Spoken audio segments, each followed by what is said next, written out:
Excusez-moi, pourquoi les pâtes de fruits, elles sont à 110 € le kilo? C'est le travail qui est fait derrière. On monte à l'étage, on va vous montrer la fabrication. En fait, une pâte de fruits, c'est assez simple à faire et à réaliser.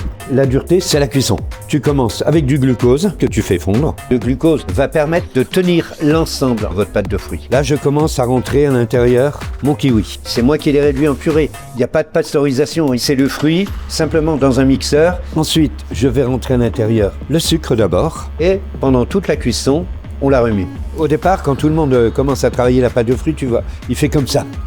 Et il se fatigue. Et après, il apprend effectivement à travailler juste avec son poignet. Il peut la fouetter très très longtemps sans avoir mal nulle part. Et ensuite, là, je rajoute le reste de sucre et de la pectine de pomme. C'est ce qui permet de solidifier, si tu veux, ton produit. Sur celle-ci, on va plutôt la faire à 103,3, 103,4. Je reconnais les bulles qu'elle peut faire. C'est les bulles de carbone. Hein. Et en fonction de la grosseur des bulles de gaz, je sais si oui ou non on est à tant de degrés ou tant de degrés. À l'œil, tu vois, quand je t'ai dit que c'était à 102, c'était à 102. Vous dépassez toujours les 100 degrés. C'est ce qui permet d'exploser complètement les saveurs. Les chairs se concentrent. Et comme le sucre, c'est un acide, c'est lui qui va permettre, effectivement, à faire ressortir cette concentration. La moyenne de temps de cuisson, entre 40 à 45 minutes. Je joins l'acide tartrique, parce que ça va me permettre de couper complètement la chaleur, surtout de la cuve, et d'arrêter la chaleur à l'intérieur de mon produit. Et après, donc vous allez la verser à l'intérieur de ce cadre, et vous allez attendre, on va dire une bonne nuit. Cette pâte de fruits, elle a besoin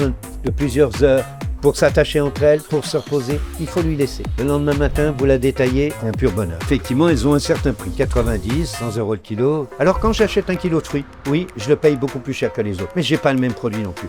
Je fais par exemple des chocolats au cap, que je revends, je crois, 180 € le kilo. Je paye le prix des capes, 180 € le kilo. Je suis un homme de produit et un homme de vivant. Il est important pour moi de savoir que tous mes salariés gagnent bien leur vie. Si j'accepte à ce que mes fournisseurs soient plus payés, j'accepte aussi à ce que mes employés soient plus payés.